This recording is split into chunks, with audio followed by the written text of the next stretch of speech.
Hello guys, good evening, welcome back to my channel সম্পাইসার blog. তোমরা সবাই কেমন আছো? আশা করি তোমরা সবাই খুব ভালো আছো, সুস্থ আছো।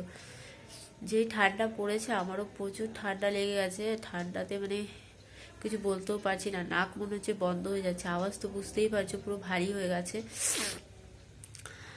আজকে শরীরটাও ভালো লাগছিল না কাল থেকেই, কিন্তু কি করব, এখন রাতের খাবার তো বানাতে হবে। আজকে দুপুরে বানিয়ে রাখিনি, রাতেরটা একবারে ঠান্ডা হয়ে যায় তো সেই জন্য ভালো লাগে না। আর এখন না রাতে রুটি করা হয়, সেই জন্য ভাবলাম গরম গরম করলেই ভালো হবে।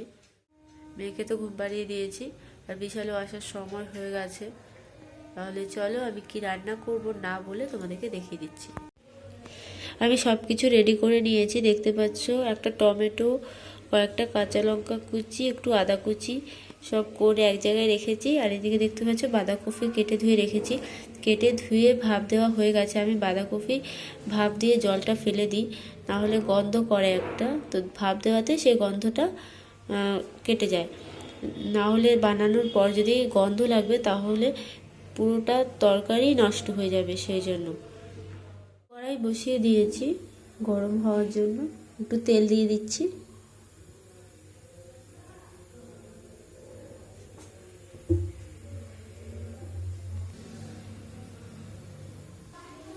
তেল ভালো করে গরম হয়ে গেছে, দিয়ে দিচ্ছি একটু কালো জিরে, আদা কুচি,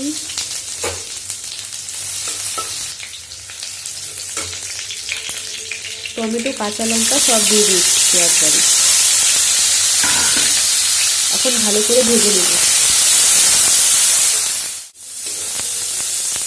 ভাজা হয়ে গেছে, দেখছো 3 থেকে 4 মিনিট ভাজার পর এখন দিয়ে দিচ্ছি বাঁধাকপি।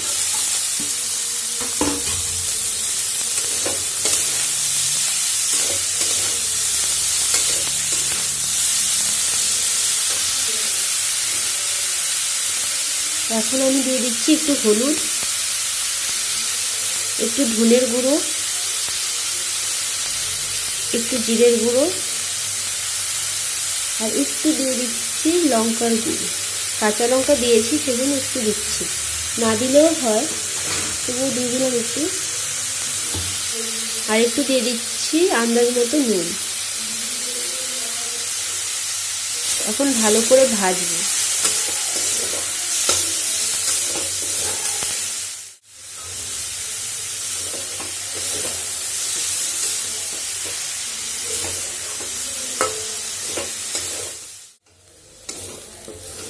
মিডিয়াম আঁচের মধ্যে ভেজে নিচ্ছি বাঁধাকপি। অনেকদিন থেকেই রাখা বাঁধাকপি আর খাওয়া হচ্ছিল না। বিশাল বললো বাঁধাকপির পরোটা খাবে, তো সেই জন্য আজকে বাঁধাকপির পরোটা করব। নিরামিষ বাঁধাকপির পরোটা, রসুন পেঁয়াজ ছাড়া। ভাজা হয়ে গেছে। আটা নিয়ে নিয়েছি, আটার সঙ্গে একটু ময়দাও নিয়েছি পরোটার জন্য। একটু আজওয়াইন দিয়ে দিচ্ছি, একটু নুন দিচ্ছি, আর একটু দিয়ে দিচ্ছি রিফাইন তেল।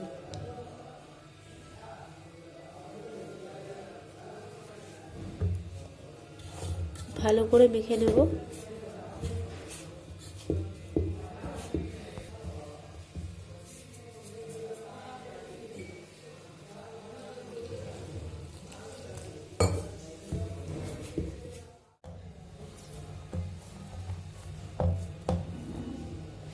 আটা মাখা হয়ে গেছে। আমি আটার মধ্যে বাঁধাকপি ভরে দেখো লিট্টির মতো বানিয়ে রেখেছি। তাওয়া বসিয়ে দিয়েছি গরম হওয়ার জন্য। বাটিতে তেল নিয়ে নিয়েছি পরোটা ভাজার জন্য। আর আমি এখন বেলবো তেল লাগিয়ে বেললে ভালো হয় বেলা।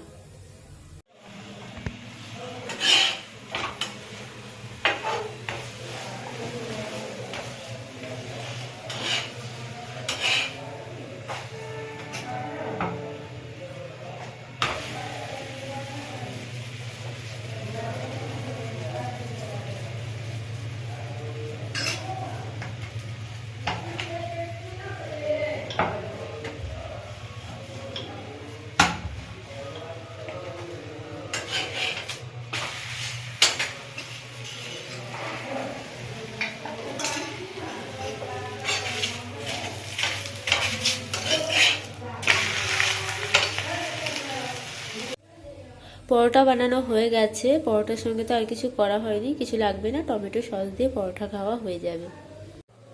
কম সময়তে কম জিনিস দিয়ে খুবই সহজ একটা টেস্টি খাবার তৈরি হয়ে গেছে। ঠান্ডার মধ্যে গরম গরম পরোটা হলে কিন্তু খুব ভালো হয়।